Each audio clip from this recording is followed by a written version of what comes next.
ဟုတ်ပြီမတော့အခုဒီပုံထဲကလည်းဝပပကတ်မယ်ပြီးတော့ဘာလုပ်မလဲဆိုတော့ eco ကိုဒါမှမဟုတ်ရှင် tick pattern ကို design လေးနဲ့လုပ်ပြီး installation လုပ်ဒီပုံစံတိုင်းပေါ့နော်ဒီဥစ္စာဆိုလို့ရှိရင်ကုန်ကြစည်ဘယ်လောက်ရှိမလဲဆိုတော့တွက်ကြည့်ကြရအောင်ဆိုတော့အမတို့ကဒါဘယ်လိုအရှင်းလုပ်ပြီးတွက်မှာလဲဆိုတော့ bearing အသစ်ပေါ့နော် bearing အသစ်မှာဒီ design လုပ်မယ်လို့အရှင်းလုပ်ပြီးတော့တွက်မှာအဲ့တော့ဘာပဲပါမလဲဆိုတော့ surface preparation first အနေနဲ့ surface preparation ပါမယ် and cleaning လောက်ကမှာတော့မဖြစ်မနေလိုအပ်ချက်ဆိုတော့အဲ့ဒီဥစ္စာကိုထည့်မပြောတော့ဘူးเนาะ cleaning လောက်ပြီးနောက်မှာအမတို့ surface preparation လုပ်မယ်ပြီးကမှ step 2အနေနဲ့ဘာလုပ်မလဲဆိုတော့ paper ကတ်မယ်နောက်တစ်ခုက step 3အနေနဲ့ဘာလုပ်မှာလဲဆိုတော့ဒီ design တိုင်းဖြစ်အောင်ဒီကိုဒါမှမဟုတ်ရှင် tick pattern ပေါ့ pattern အသေးလေးရှိတယ်အရှင်းလောက်ထားတဲ့ site ကတလက်မပတ်တယ်ဒီကိုပဲဖြစ်စေ tick pattern မှာဖြစ်စေမှာတလက်မပတ်လဲလို့အရှင်းလောက်ထားတယ်ဟုတ်ပြီအဲ့ဒီဥစ္စာ installation လုပ်မယ်အဲ့တော့ဒီမှာ step 3ခုရှိမယ်Number 1 က surface preparation, number 2 က paper installation, number 3 ကဒီကိုဒါမှမဟုတ်ရှင် tick pattern ကို installation လုပ်တာဒီမှာအမကပုံစံတက်ထားတဲ့အကြောင်းရင်းကဒီမှာဒီကိုသုံးမယ်ဆိုလို့ရှင်တစ်မျိုးအဲ့လိုမှမဟုတ်ပဲဒီကိုမသုံးမဲနဲ့ tick pattern ကို installation လုပ်မယ်သူ့မှာ polishing charges နဲ့သွားမယ်ဆိုလို့ရှင်ဘလို့ဖြစ်မလဲဆိုတာကိုဒီထဲမှာတော့နှစ်မျိုးခံပြီးတော့တွက်ပြပေးထားတယ်အဲ့ဒီမှာအဲ့ဒီ step 3ကိုပြီးမှအောက်မှာပါလာမလဲဆိုတော့ပုံမှန်တိုင်းအမတော့၄ပါလာမယ်အဲ့၄ပါမှာလည်းအပေါ်မှာလို့ပဲ step က3ခုရှိမယ်Step 1 အတွက် solution surface preparation အတွက် labor တည်တံ့ရှိမယ် Step 2 ဖြစ်တဲ့ paper walling အတွက် labor တည်တံ့ရှိမယ်နောက်တစ်ခုကဒီကိုဝ3ရင်3မဟုတ်ဘူးဆိုလို့ရှိရင် tick pattern ကို3အဲ့ဒီနှစ်ခုတွေကတစ်ခုကိုသုံးပြီးတော့ installation လုပ်မဲ့အတွက်ဒီဘန်ကတည်တံ့ရှိမယ်ဟုတ်ပြီနော်အဲ့တော့ဒီမှာ material မှာ3ပါးရှိမယ် labor မှာ3ပါးရှိမယ် bearing အသက်လို့အရှင်းလုပ်ပြီးတော့တွက်မှာဖြစ်တဲ့အတွက် surface ကိုအရင်ဆုံး cleaning လုပ်မယ်အဲ့ဒီ cleaning လုပ်ပြီးတော့မှာတော့ surface preparation ဆိုရဲအဓိကပတ်တီးရိုက်တာပါပတ်တီးရိုက်ပဲပစ္စည်းလာတုပ်မယ်အဲ့ဒီ step 1လာမယ်ဟုတ်ပြီ surface preparation before paper walling မှာ material ဘာတွေပါမလဲဆက်မတို့အရင်ဆုံး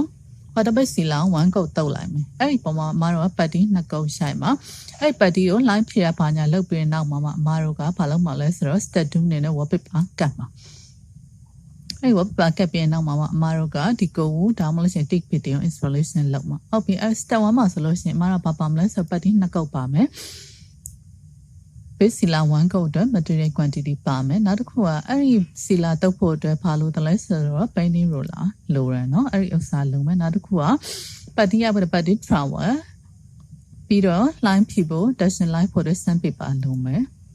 ဒီမှာကတော့ paper tape က100 square feet အတွက်ပဲတည်တံ့ဆိုလို့ရှိရင် paper tape ကမလိုဖို့များတယ်ဒါဘာတော့ထပ်ပေးရလဲဆိုတော့တကယ်လို့များ area ကျယ်ပြန့်သွားပြီအဲ့ဒီထက်မှာ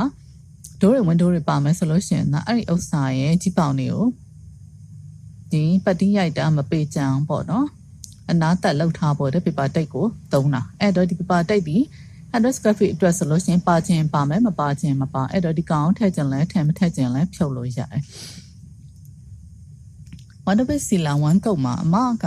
internal solution internal အတွက်စီလာ quantity နဲ့ external အတွက်စီလာ quantity ဆိုလို့ရှိရင်အမကquantity ကိုနည်းနည်းလေး difference လုပ်ပေးထားတယ် exterior ဆိုလို့ရှိရင် water base စီလာ1ကုတ်တော့ဆိုလို့အမကိုနည်းနည်းလေးပို့ပေးလေးရှိတယ်ဒါမဲ့ကိုစမချက်တိုင်းကတော့အတူတူပဲပေးခြင်းလဲပေးပေါ့အဲ့တော့ဒီ surface preparation မှာဆိုလို့ water base စီလာ1ကုတ်လာမယ်ပတ်တီး2ကုတ်အဲ့ဒီဥစ္စာမှာအမတို့က dashing line မဲ့ line ဖြည့်မယ်เนาะဒါဆိုလို့ရှိရင်ဒီ surface preparation step 1ပြီးသွားမယ်အဲ့ပုံမှာ line ဖြည့်ရပါညာလုံးဝညီသွားပြီဆိုလို့ကျွန်တော်တို့ step 2ဖြစ်တဲ့ wallpaper walling ကိုသွားမယ်paper ပုံမှန်တိုင်းမခိုင်းထက်နေကြဈေးပဲထည့်ပေးထားလိုက်တာဒါမဲ့ဒီမှာဒီကိုရောကလည်းအများအားပြောတယ်ဒီ material price တွေဒီအများအား update လုပ်နေရမှာဒီကောင်ကိုပဲအသေးထားလို့မရအဲ့တော့ decoration တခုက client ကိုတင်ဖို့အတွက်အကျွဲထုတ်တော့မယ်ဆိုလို့ရှင်ဒီ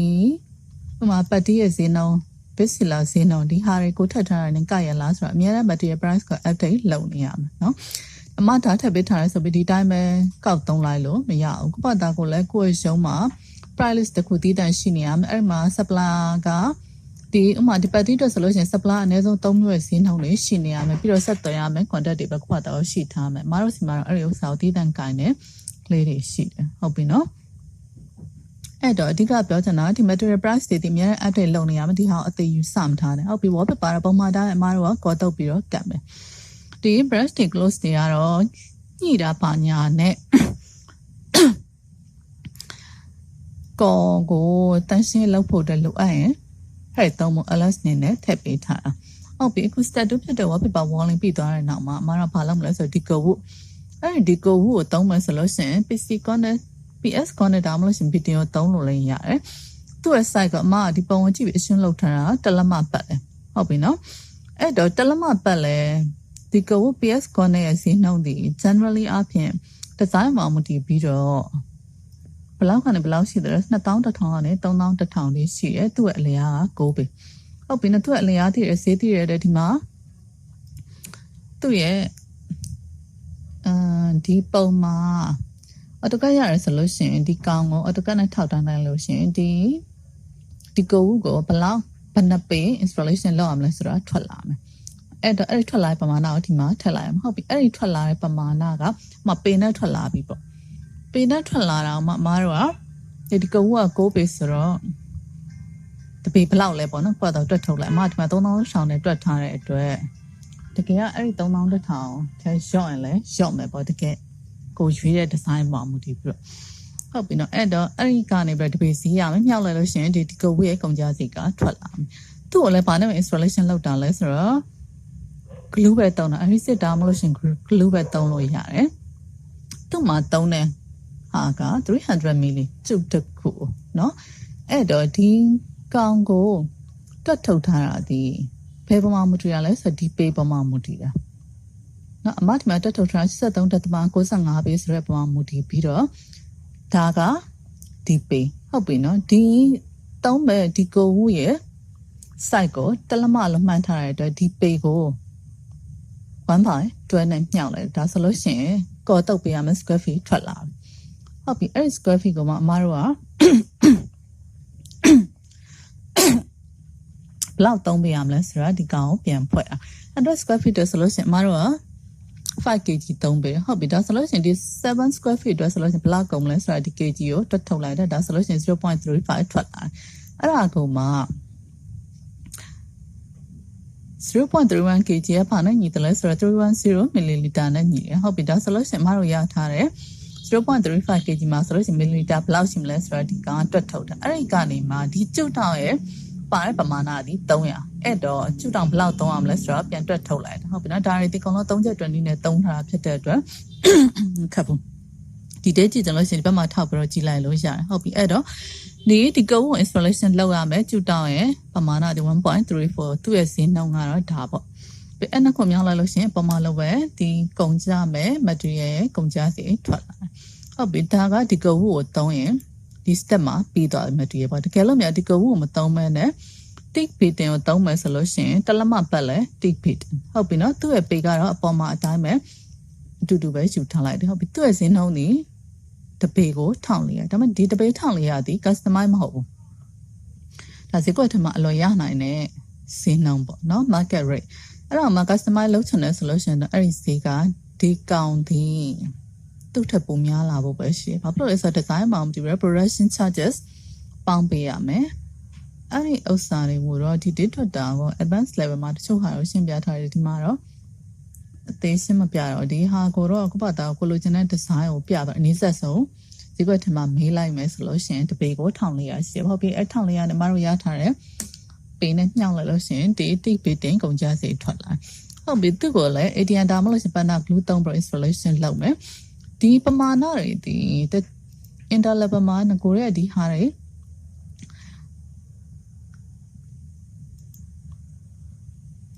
ကုန်ကြစီဘလို့ကုန်တယ်လဲဆိုတာကိုတွက်ထားပေးပြီးသားဖြစ်တယ်ဒီဟာကိုအသေးစိတ်မရှင်းတော့ဟုတ်ပြီနော်ဒီကောင်လေးလည်းဒီ tick beating နေလဲတလမပတ်လဲ tick beating နေလဲ ATM ဒါမှမဟုတ် spanner glue အသုံး installation လုပ်မယ်ဟုတ်ပြီသူ့အတွက်ကုန်မယ်ကောရဲ့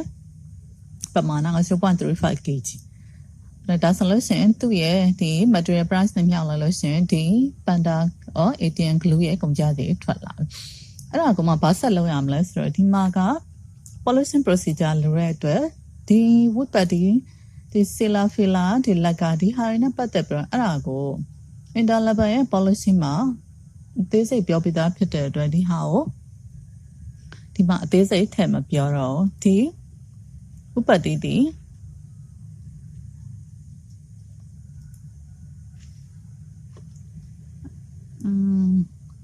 အဲ့တော့အသေးစိတ်မပြောတော့ဘူးဆိုတော့ဒီ tick video သုံးမယ်ဆိုလို့ရှိရင်အမားတို့ကဒီကောင် installation လုပ်ရမယ်ပြင် polishing procedure တစ်ခုပါထပ်ပြီးတော့တိုးလာမယ်ဟုတ်ပြီဒါပြီးတော့ဘာလာမလဲဆိုတော့labor ဒီလဲ3ပိုင်းခွဲတယ်ပထမတစ်ပိုင်းက service preparation အတွက် labor ဟုတ်ပြီဒီမှာဒီလဲ painter နဲ့ worker စီမယ်ဒီမှာ painter နဲ့ worker စီဘာဖြစ်လို့ဒီမှာတယောက်ဖြစ်နေရလဲဆိုတော့အဲ့ဒီဥစ္စာကဒီမှာဘာဖြစ်လို့တယောက်ဖြစ်နေရလဲဆိုတော့အမကဒီမှာဘာတပိတ်စီလာတုပ်ဖို့အတွက်လေပောင်းမှန်းပြီးတော့ပြန်ထည့်ပေးထားတာမဟုတ်လို့တချို့တွေကဟုတ်ပါနဲ့ဒီဘက်နဲ့တိုက်ပြီးဒီမှာ quantity ဘလောက်ဒီမှာ quantity ဘလောက်အဲ့ဒီဥစ္စာဘာဖြစ်နေရလဲဆိုတာမေးကြလိုက်စလေခုတစ်ခါလေးထည့်ပြောပြထားတာပတ်တင်းနှစ်ကုတ်ပဲရိုက်တဲ့labor quantity နဲ့စီလာတစ်ကုတ်ပါပြီးတော့ပတ်တင်းနှစ်ကုတ်ရိုက်တဲ့ labor quantity ကနည်းနည်းတော့ difference ရှိတယ်အဲ့တော့လုပ်ငန်းရဲ့လိုအပ်ချက်နဲ့ step ပေါ်မှာမူတည်ပြီးတော့အဲ့ဒီ quantity ကနည်းနည်းလေး difference ရှိလိုက်ပဲပိတ်တာတွေ workers တွေအဲ့တော့ကြောင့်မလို့ဒီဟာ difference ဖြစ်နေဟုတ်ပြီနော်အဲ့ဆိုလို့ရှိရင်ဒီမှာ painter တရား workers က 0.5 ပေါ့အဲ့ဒါကလက်ရှိ market မှာပေါက်နေတဲ့ labor ဈေးနှုန်းနဲ့မျှလိုက်လို့ရှိရင်ဒီ labor ရဲ့ဒီ service preparation နဲ့ labor ကုန်ကျစရိတ်ကထွက်လာမယ်ဟုတ်ပြီ step 2 wallpaper walling နေလဲဒီလိုပဲ head worker စီမယ် worker စီမယ်သူကတော့အပြောင်းလဲမရှိဘူးတခြားဟာတွေ head worker တရား worker 0.5 ဟုတ်ပြီသူလည်းလက်ရှိmarket မှာပေါက်နေ labor rate နဲ့မျှောက်လာလို့ရှင်ဒီ wallpaper walling အတွက်ကုန်ကျစရိတ်ကထွက်လာမယ်ဒါ step 3ဒီကို installation လုပ်မယ်ဆိုလို့ရှင်မတို့ဘာနဲ့သွားတယ်လဲဆိုတော့အပေါ်မှာမတို့တွတ်ထုတ်ထားတယ်ဒီဟာကဘာနဲ့ installation လုပ်ရမလဲဆိုတော့ page အဲ့ဒီဥစ္စာမှာမတို့တပေကိုဘယ်လောက်နှုံးနဲ့ယူမလဲဆိုတာ ਨੇ installation လုပ်တယ်အဲ့တော့ထွက်လာတဲ့ပေကိုမှာတပေကိုဘယ်လောက်နှုံးနဲ့ယူမလဲဆိုတော့ဥစ္စာ ਨੇ မျှောက်လိုက်လို့ရှင်ဒီတကယ်လို့ဒီကိုကိုသုံးမယ်ဆိုလို့ရှိရင်ဒီကိုကို installation လုပ်ရမယ် labor charges ရမယ်အဲ့လိုမှမဟုတ်ဘဲနဲ့ဒီ tick video သုံးမယ်ဆိုလို့ရှိရင်တော့သူ့မှာဘာပါမလဲဆိုတော့ဒီ tick video installation လုပ်တဲ့အပြင်ဒီကောင်ကို polishing လုပ်ရတဲ့အတွက်သူကိုသုံးရမယ် labor ပေါ့နော်အဲ့ labor quantity ကိုအမားတို့ကဒီလက်ရှိ market ထဲမှာရှိနေတဲ့ဒီ polisher ရဲ့ polish painter ရဲ့ပေါက်စင်းနဲ့မျှောက်လိုက်လို့ရှင်တော့ဒီ polishing procedure အမားတို့သုံးရမယ် labor ကုန်ကျစရိတ်ထွက်လာအဲ့ဒီဥစ္စာတွေအကုန်လုံးကိုပေါင်းလိုက်မှသာဒီ design တိုင်းဖြစ်အောင် decorated လုပ်ရမယ်ဟာရဲ့ဒီ project ရဲ့ပေါ့နော် material and labor total ကုန်ကျစရိတ်ထွက်လာမယ်ဒီမှာဘာဖြစ်လို့ material နဲ့ labor ကိုခွဲပေးတာလဲဆိုတော့တချို့တွေက material rate နဲ့ဥပမာ material ကုန်ကျစရိတ်ဘယ်လောက် labor ကုန်ကျစရိတ်ဘယ်လောက်ကိုလိုချင်ကြတဲ့ client တွေရှိတဲ့အတွက်နောက်မှပြန်ခွဲပေးနေရရင်အလုပ်ပိုရှုပ်လို့အားကြောင့်မလို့ material နဲ့ labor ကိုတည်တံ့ခွဲပေးထားတာတချို့တွေကလည်းအဲ့ဒီလောက်လက်ပေါက်မကတ်တဲ့အတွက် material နဲ့ labor ကိုပေါင်းတင်လဲပြဿနာမရှိဘူးဒါပေမဲ့တနာလိုက်တာပဲဖြစ်စေတချို့စစ်ပပောင်မေးရတဲ့ client တွေတွက်ပဲဖြစ်စေသူက material cost ကဘယ်လောက် labor cost ကဘယ်လောက်ဆိုတာဒီ date သိတဲ့အတွက်အဲ့ဒီဥစ္စာကိုခွဲတွက်ထားတဲ့ software ကပို့ဆင်ပြီးအားကြောင့်မလို့အမအဲ့ဇက်ဖိုင်အများစုမှာအမဒီ material and labor ခွဲထုတ်လို့အစင်မပြေခွဲပြလို့အစင်ပြေတချို့ item တွေကလွယ်လို့စင်မ material တက်တက် labor တက်တက်ထုတ်ပေးလို့ရှိအဲ့တော့အခုဒီမှာတွက်ထုတ်ထားတဲ့ဟာတွေကနေပြီးတော့အမတို့ကဒီ project ရဲ့ area နဲ့စားလိုက်လို့ရှိရင်ဒီ1 square feet rate ကရလာလိမ့်မယ်ဒါကဒီ design ကိုဒီ design လုပ်မယ်ဆိုလို့ရှိရင်1 square feet rate ဘယ်လောက်ကုန်ကြမလဲဆိုတာထွက်လာမယ်ဒါဒီစကျမလည်းပြောခဲ့ဒါဒီ project အသစ်ကို installation လုပ်တဲ့ method တကယ်လို့များကိုကနိုင်ရန်အဟောင်းကိုဒီ design တိုင်းဖြောင်းပြင်နေတယ်ဆိုလို့ရှိရင်အဲ့ဒီနိုင်ရန်အဟောင်းမှာရှိနေ existing ဥပမာ say ဆိုရင်လည်း say အဲ့ဒီဥစ္စာ open removing procedure က step 1အနေနဲ့အရင်ဝင်သွားမယ်အဲ့ဒီမှာအဲ့ဒါပြီးကမှအမတို့ service preparation လာမှာအဲ့လိုမှမဟုတ်ဘဲနဲ့ဒီကောင်ကငကို wallpaper ကတ်ထားအဲ့ design ကိုမကြိုက်လို့ချင်းညင်တာမျိုးဆိုလို့ရှိရင်လည်း wallpaper removing procedure က step 1အနေနဲ့ဝင်သွားမယ်ပြီးကမှသာစာပေ preparation နဲ့ step 2အနေနဲ့လာမှာဟုတ်ပြီနော်အဲ့ဒီဥစ္စာကိုတော့တွက်မပြတော့ဒီပေါ်မှာ item တစ်ခုတိုးလာမယ်ဥစ္စာပဲတကယ်လို့များ open removing ဆိုလို့ရှိရင်အမပြောထားတဲ့ renovation နဲ့ပတ်သက်တဲ့ဟာထဲမှာဗီဒီယိုထဲမှာတစ်ချက်သွားပြီးတော့နားထောင်ကြည့်လို့ရတယ် open removing မှာဘာချက်တွေပါမလဲပေါ့ဟုတ်ပြီနော်ဒါဆိုလို့ရှိရင်ဒါဒီပုံနဲ့ပတ်သက်တဲ့ကုန်ကြစည်ကိုဘယ်လိုတွက်ထုတ်မလဲဆိုတဲ့အကြောင်းအရာ